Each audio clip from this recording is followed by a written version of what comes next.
What a shitty wife you are. I told you not to call me at work unless it's important. For a moment, my breath stopped at the sound of my husband, John's, voice yelling annoyingly on the other end of the phone. John is currently away on a business trip that involves staying overnight. Being busy in sales, John had repeatedly told me not to interfere with this very important work. So, I wouldn't keep contacting him unless it was something significant. It was his first voice that I kept calling and finally connected. Without even listening, he assumes it's nothing important, and I feel so angry I could explode. It's important. Actually, Susan has. Shut up. If my mom needs to talk to me, she'll contact me directly. The fact you're calling means it's nothing important. It's trivial. I'm hanging up now. This is why women are so... John loudly interrupted my words and hung up the phone while grumbling complaints. Unknowingly, I exhaled the breath I had been holding. Yet, my heart was still not at peace. Clutching my smartphone, I took several deep breaths until I finally managed to calm down a bit. I stared at the message screen for a while, then gently closed my eyes. Doesn't he know the saying, dead men tell no tales? A message from my brother-in-law, Bob, undoubtedly informed me of my mother-in-law, Susan's, death. My name is Emma. I'm a 32-year-old freelance web designer. After struggling at a company in my 20s, I finally became independent, and now I work from home while living with my husband. My husband's name is John. We met through a client I was working with. We got along well, and without any dissatisfaction, we moved from dating to marriage. John was calm and kind while we were dating, but his attitude cooled off drastically once we were married. Trying to have a conversation, I would only get indifferent responses. I'm tired. He would either ignore me while vaguely watching TV or make sarcastic remarks on his bad days. You can work lazily from home. When I'm at work, I have to humor my boss and customers, no matter how much I hate it. You're so lucky. Since you have it easy, you could at least make a delicious meal. True, working from home means I can avoid interpersonal conflicts and work quietly, but it's not stable since I only get paid per project. The constant anxiety and pressure are intense. The atmosphere between us grew increasingly tense. I was feeling anxious about our future life. At one point, we even tried to have a child. Hoping that becoming a father might make John a bit more gentle, and wanting to finish childbirth before getting much older, we hoped for a child. But that dream never came true. I did get pregnant once. We were delighted at the time, but a few weeks later I had a miscarriage. I can't forget the pain of that time. The guilt of not being able to bear our baby. Though still a fetus, the irreplaceable loss of our child's life was an indescribable sadness. At the time, I couldn't concentrate on work and spent days crying, cooped up at home. The baby must have felt so uncomfortable in your womb and thought it better to die. Far from showing concern, John looked down on me lying in bed and adopted a blaming attitude. We have to start over again. That's annoying. Wait, can you even get pregnant again? Hurt by such insensitive words, my heart was increasingly shattered. The one who saved me from rock bottom was my mother-in-law, Susan. Ever since our marriage, I had a good relationship with Susan, who would come over to the house or exchange messages with me. We would share recipes and makeup tips, maintaining a friendship-like relationship with a bit of care? When Susan learned about my miscarriage, she grieved as if it were her own loss and supported me. There was a time when John hurled abuse in her presence. What a defective product. Can't even properly bear a child. That time, she exploded, grabbed him by the collar, and lectured him. John, what are you saying? Sit down over there. Blaming your wife for a miscarriage is unbelievable. Emma is not at fault at all. It's just a whim of God that it happened. To think I raised a son with such a twisted personality and way of speaking. Worn down by John's attitude, I felt a sudden sense of relief. Additionally, my heart overflowed with gratitude and love for Susan, who had stood up for me. In John's absence, Susan confided that she too had experienced a miscarriage. That was before she got pregnant with John. There was indeed a baby here, but I couldn't give birth. I was so sad and frustrated. I blamed myself. Back then, medical science wasn't as advanced, and the causes were unclear. They even suggested it might have been my fault. I was severely blamed by my mother-in-law. I really wanted to tell you, it's not your fault. Susan's words as she held my hand were painful, and I felt a tight squeeze in my chest. I often thought about dying with the baby I couldn't give birth to. Susan, you suffered so much. When I blurted that out, Susan smiled gently. You're okay, I'm here now, and afterwards, I had John and 2 more. So, it's going to be okay. You'll likely be able to have the next baby, but I know it's tough right now. You can vent to me. Even just a little chat might help you feel better. My husband passed away a few years ago, and I have plenty of time now. Whenever you need, just call me. Hearing such warm and loving words, my eyes began to well up with tears. Before I knew it, I was clinging to Susan, tears streaming down my face. After that incident, my relationship with Susan deepened, bonding us like true family, perhaps even stronger. However, John's behavior remained the same. Even as I recovered and managed to resume my usual work and household duties, his indifferent attitude continued. No abusive words were exchanged, but neither were there any pleasant conversations. John would come home, throw his jacket on the sofa, and say, I'm tired. Isn't dinner ready? Then, after finishing his meal, he'd leave his dishes scattered without cleaning up, telling me, I've got a business dinner with a client the day after tomorrow, so prepare some kind of gift. He treated me as if I were a servant, mostly ignoring me as if I were heir. I wondered if there was any meaning to this cold marriage, but on the other hand, my relationship with Susan continued, including messaging and meeting a few times a month for tea or shopping. Because of my good relationship with Susan, I was scared of getting a divorce and possibly losing that connection. Furthermore, John started bringing less money home. Despite being in sales, he only provided the bare minimum for living expenses. You're making money too, right? This should be enough to live on.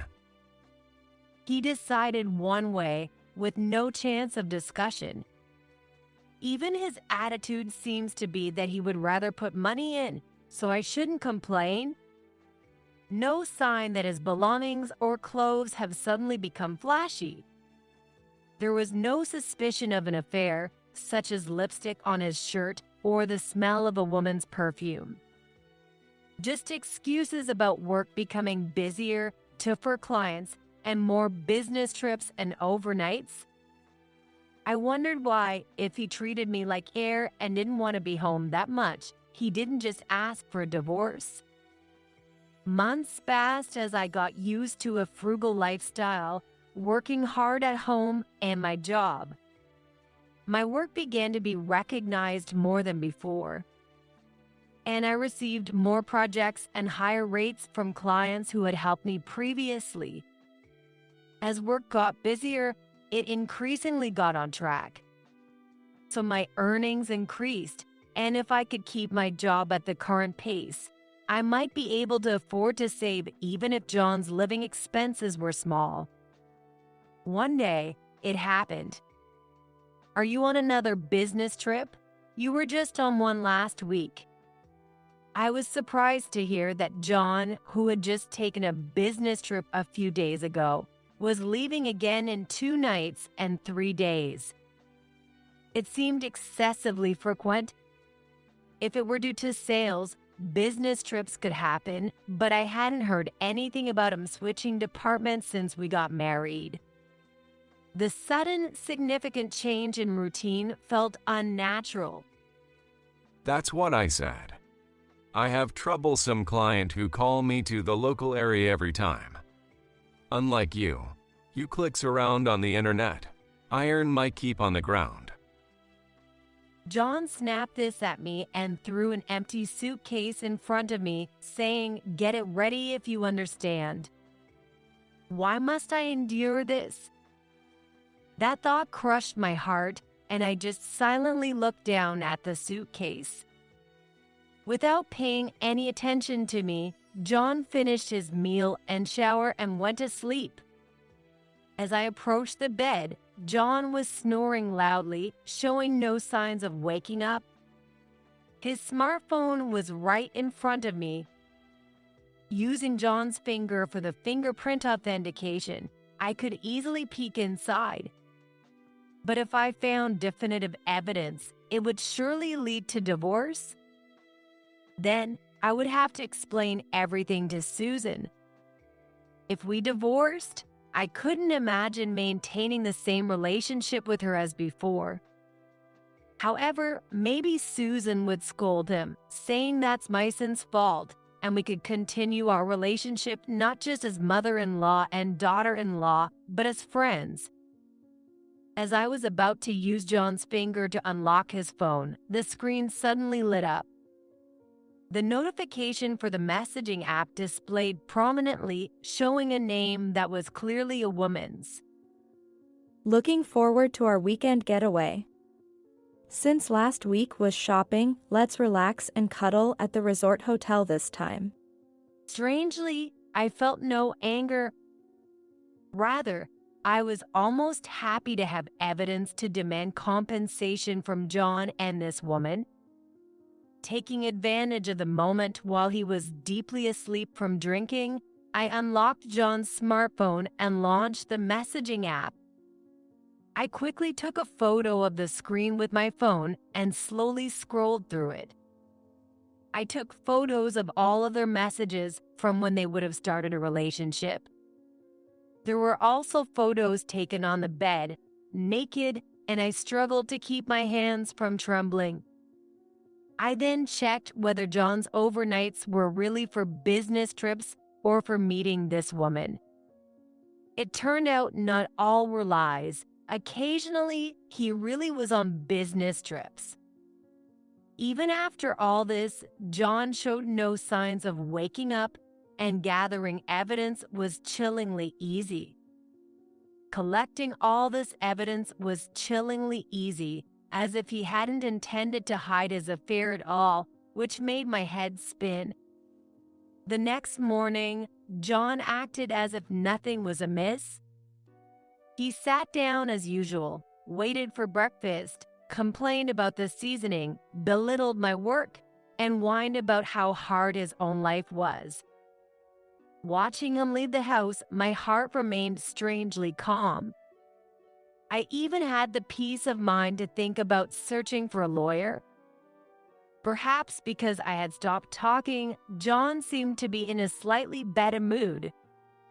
When the weekend arrived, John unusually said I'm off, and left for his trip, which was not just a business trip but an affair getaway.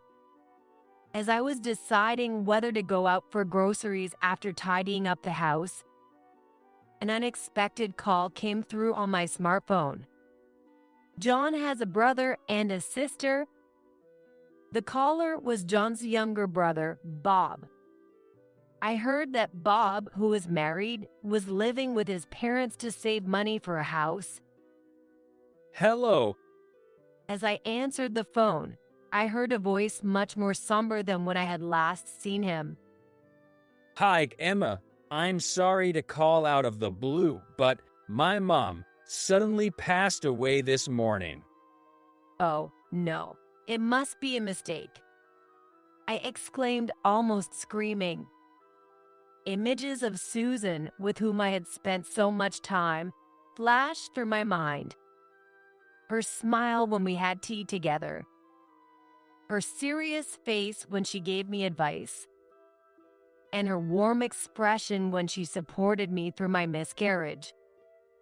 The sudden news of her passing pierced my heart like a knife. It's true. She collapsed suddenly this morning, and we called an ambulance, but she was gone by the time they arrived. And is John there? I can reach him. Hesitating for a moment, I felt a surge of desire to spill everything to Bob. But now was not the time. It wasn't the right thing to tell him now. I'm sorry, he's not here. He's on a business trip. I think it's stuff for you. Shall I talk to him? Thank you. That would be great. Honestly, I'm overwhelmed with things to do and can't manage to make calls. After expressing my condolences again to Bob and telling him I would help if needed, I ended the call. Then I immediately tried to contact John. With Susan gone and the pain in my heart throbbing, I grew anxious as John didn't answer his phone. After ringing more than 10 times, John finally answered, his voice clearly irritable. Hello? I finally got through to you. Actually, it's about Susan. As I tried to speak, John cut me off with this remark. What about Mom? I told you I'm on a business trip. Don't call me with trivial stuff. For a moment, I was breathless. He was irritated, receiving a call from his wife in the middle of his affair trip. Knowing this made my head burn with anger. Come home right now. This morning, Susan. Shut up. Determined to convey my message despite his annoyance, I spoke firmly, which seemed to really bother him as he yelled to cut me off. If it was really important, Mom would have contacted me directly. If not, it means it's nothing serious. I'm working. Don't call me. With that, John ranted in a harsh tone and abruptly hung up the phone. I stood shocked and confused, my hand trembling as I held the smartphone. He hadn't even listened. It was about his mother. I tried calling several more times, but it didn't connect, and finally, a message indicated that the phone was either off or out of signal range. It was hopeless. I took a deep breath. If he didn't want to talk to me that badly, I'd comply with his wish not to call. He had said it himself, so he had no right to complain later. Then I left a note in the dining table that read, "I am going to your parents' house," quickly packed my things, and left the house. By the time I arrived at my in-laws' house, it was already evening. In the midst of all the hustle, Bob and his sister Sarah greeted me. There was a list of family tasks left on the living room table, with many papers scattered around. I'm sorry. There's still so much to do with all the calls I need to make. I haven't gotten around to tidying up yet. No, I'm sorry for coming alone at such a time. It's okay, But what about John? Is he coming later? Bob, expecting that we would arrive together, furrowed his brows in confusion seeing me alone. Sarah also looked puzzled, checking outside to see if John's car was there, making me feel apologetic. Resolutely, I relayed the phone conversation I had with John a few hours earlier. After a painfully long silence, Sarah was the first to speak. No kidding. Unbelievable. What is he thinking? Trying to contain her anger, Sarah clenched her fists, trembling, and her face turned red. That idiot. Damn, should I contact him right now? Bob muttered in a terribly low voice. Looking closely at the notes Bob was fiddling with, I saw the funeral home's name and the number of people to call written down. Next to the word chief mourner, eldest son was written, and John's name was beside it. Noticing my gaze, Bob quickly let go of the note. I'm sorry, the funeral home told me that normally the eldest son does it, so I told them he would. I'll contact the funeral home now. Yes, we have to notify them as soon as we know. Bob immediately called the funeral home to change the chief mourner to himself. That night, they allowed me to stay over. The next morning, Bob was busy with submitting the death certificate. I spent the day contacting relatives who hadn't been reached the day before about Susan's passing and devoted myself to preparing for the funeral. Many of Susan's friends and acquaintances came to express their condolences that day. Every time someone asked about John's absence, I explained he was on an important business trip that he couldn't miss. Some were astonished, others angry, and a few even tried to contact John on the spot. However, John either had his phone off or didn't respond to anyone's calls. After an overwhelming night, I collapsed into sleep the next day. The funeral began, and somehow I managed to bid farewell to Susan. However, during our last goodbye, I couldn't hold back my tears at the sight of Susan's serene face. Unashamedly, I cried loudly, embracing Sarah as we mourned Susan's departure. It's rare for a mother-in-law to be so loved by her daughter-in-law. I'm sure Mom was happy to have gotten along so well with you, Emma. Bob said, comforting me. The three of us returned to the family home and shared memories of Susan, shedding tears together. There was still no contact from John. From the next day, we dealt with the funeral expenses and entertained Susan's friends who visited the family home, spending frantic days. About 3 days later, the front door of the family home was violently thrown open. Heavy footsteps stormed in, and John burst into the living room. How long are you going to squat at someone else's house? You've neglected everything at home. What have you been doing? As soon as he saw me, John yelled, and then he raised his eyebrows, noticing Bob and Sarah with me. He seemed to calm down for a moment, looking around, puzzled by the overly tidy living room filled with extra chairs. What's going on? We have guests, and where's Mom? I'm thirsty. At his words, Sarah quietly stood up. But before she could speak, Bob rushed up to John and punched him right in the face. John screamed and fell backward with a loud noise. Bob then straddled him, grabbing his shirt. Mom is dead. Her funeral are all over, and you show up now. The image of Bob, usually quiet and polite, was instantly flipped. His face red, spitting in anger, he yelled at John, who, forgetting the pain in his cheek, looked dumbfounded.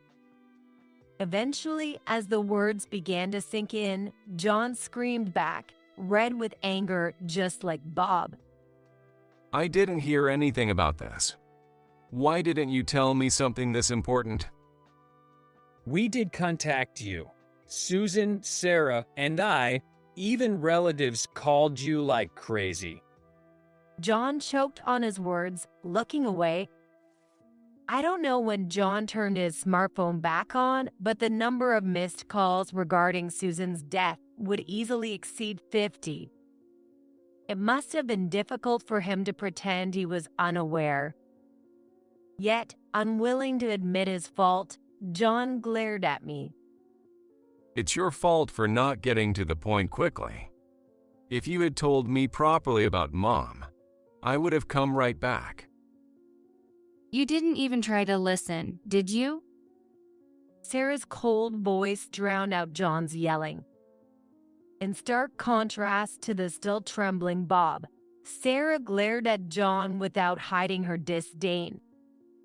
You guys, did you ever consider Susan might be lying? That's impossible, because, you see, I recorded that call. Want to listen to it? As I showed my smartphone to John, his eyes widened. Indeed, I had set my phone to automatically record all calls. Unlike meetings on a computer, calls on my smartphone often involve minor corrections or additions, and it's easy to get into he said, she said arguments later. This feature is useful when dealing with assertive salespeople or remembering who called, and I cherished it. Of course, my calls with John were recorded, and I had already played them for Bob and Sarah. As John stared, Sarah glared back. And by the way, John, you're lying. I checked at your company. There's no business trip. It seems like you've been taking paid leave. What? You checked up on me at work? Yes, that right. Sarah, who works at the same company, had her suspicions and had inquired about John's department. Well, I was worried. You were supposedly too busy even to come to your mother's funeral. Or is there something you'd be troubled by if we looked into it? Bob, who had been silent until now, looked up, his face pale, and stared at John with a grave expression. So, what have you been doing after taking leave? Unabashed, John loudly insisted. What do you mean what? I'm working. There are entertainment duties I had to attend to on my leave. You wouldn't understand. As John continued shouting, I turned on my smartphone. It was packed with evidence of John's cheating that I had gathered before. They trip with his affair partner, right? I said that and showed the smartphone to Bob and Sarah. Hey, what are you talking about? Stop saying ridiculous things. Ignoring John, who was yelling in panic, I showed them the images of the messages between John and his girlfriend and the receipt from a brand shop where he must have bought a gift for her. Among them was a photo of the two with their arms around each other. Anyone could understand the situation by seeing this. Of course, I could also show the messages they exchanged right before this trip. What's this? Unbelievable. To think he left his mom like this for an affair trip with this woman. He's out of his mind. And these messages, they're so sappy. It's disgusting. Sarah immediately showed her disgust. Bob turned pale and looked at John, unable to fully grasp the situation. It's not just the trip, but this is betrayal to Emma, and spending so much on gifts for her, it's too much damage to the family budget. For Bob, who is currently working hard to save money, the financial issues are pressing. John hardly contributed money to the house and lavished it on his mistress, which was unforgivable for him. Wait a minute. What are you looking at? and enraged, John snatched the smartphone from us. He then looked through it and advanced on me as if he was about to grab me. When did you see this? You snooped on my conversation with her. Bob managed to restrain John's hand as he roughly grabbed my clothes, after which John, in frustration, threw my smartphone violently on the floor. A loud thud painfully echoed through the tense room. I didn't want to do this either, but you were obviously suspicious, always away on business trips and hardly ever at home. Most of the money you earned never made it home. You had nothing but unkind words for me. I definitely thought something was up. I picked up the smartphone while retorting defiantly. Then I just happened to see a message from your mistress. Various other evidence also easily came out from the bedroom. You were so bad at hiding it. I was disgusted. That's when John lost it. Shut the hell up. Having a wife and a family, working hard and earning at work. Women naturally flock to you. In the world of men, that's part of what counts. Or do you prefer a husband who never rises in the ranks? I bowed my head upon hearing this, not because I was hurt, but because he was so shamelessly justifying himself. It made me laugh. I managed to regain a serious expression, took a deep breath, and then shouted back at John, "You can say that after you start taking care of your family, you have no right to talk about being a provider. Don't ever come back to our house." Eventually, John was disowned by Bob and Sarah shortly thereafter. Treating his spouse poorly and running off to an affair without any remorse, not to mention his insensitive behavior regarding his mother's passing, was enough reason for them to no longer consider him family. I cleared out all of John's belongings from our house and started living comfortably alone. And of course, I dealt properly with the affair by consulting a lawyer for compensation. Not just from John, but also from his mistress. Turns out, the mistress was a woman from a company John had business with, and Sarah was able to identify her quickly after seeing the evidence photos I had collected. I'm sick of him. That woman is just as bad. Got to rethink associating with her. Sarah said as she shared the woman's information she found on social media with me. After the compensation claim was finalized, I sent a certified letter to both John and his mistress. Then, a while later, John started bombarding my phone with calls. Come on, cut me some slack.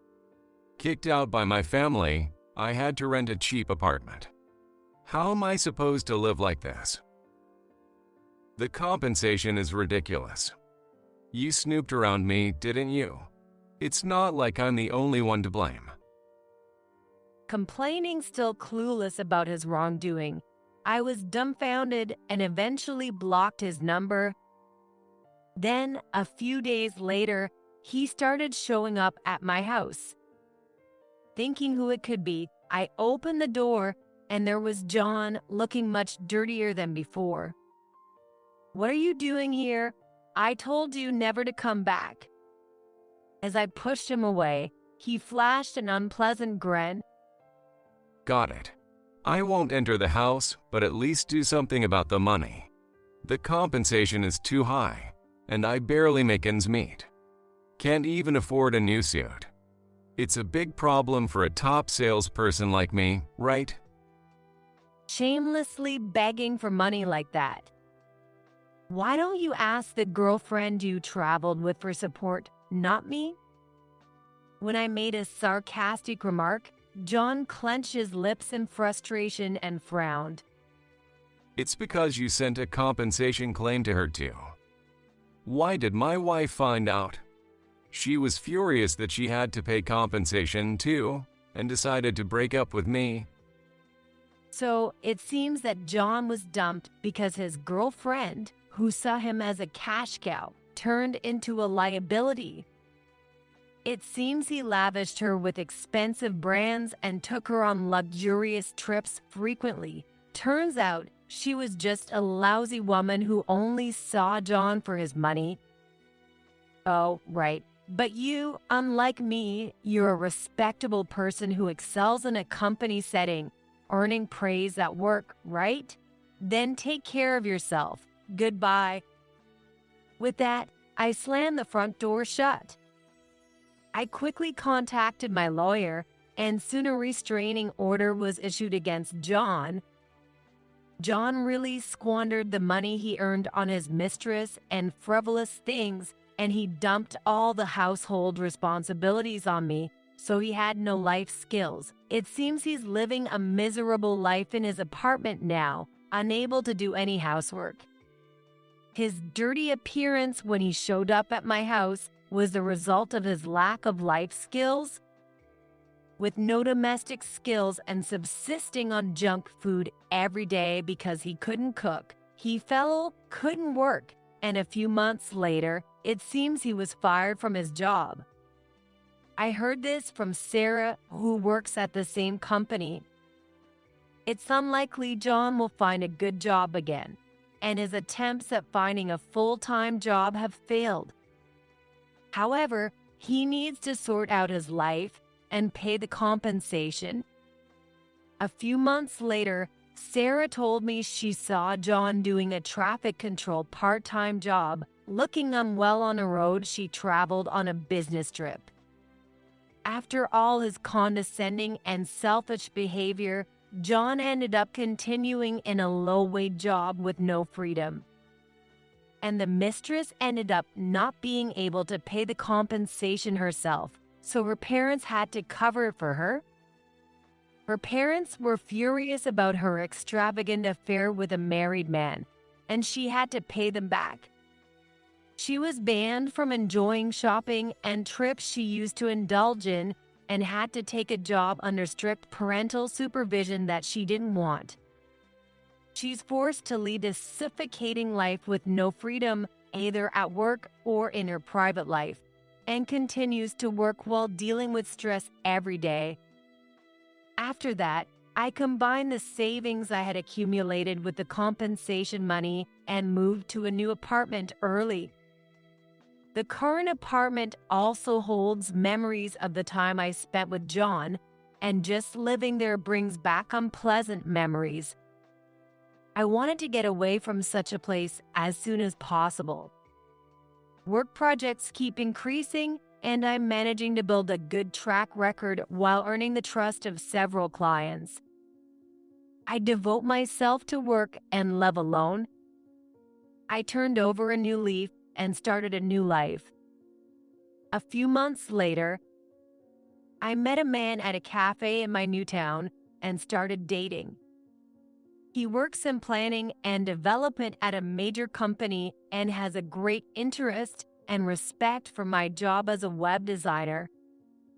I was drawn to his calm nature and logical, cool demeanor. Surely, he would never blatantly cheat or shamelessly betray his family. A few years later, I married him and we were blessed with a child. And this time, there was no problem, and the baby in my womb is growing healthily. My new husband is very caring during my pregnancy, and that has been a big help. Now, as a couple, we look forward to the birth of our child while we continue working and preparing. A kind husband and another family member about to be born. A peaceful, loving home awaits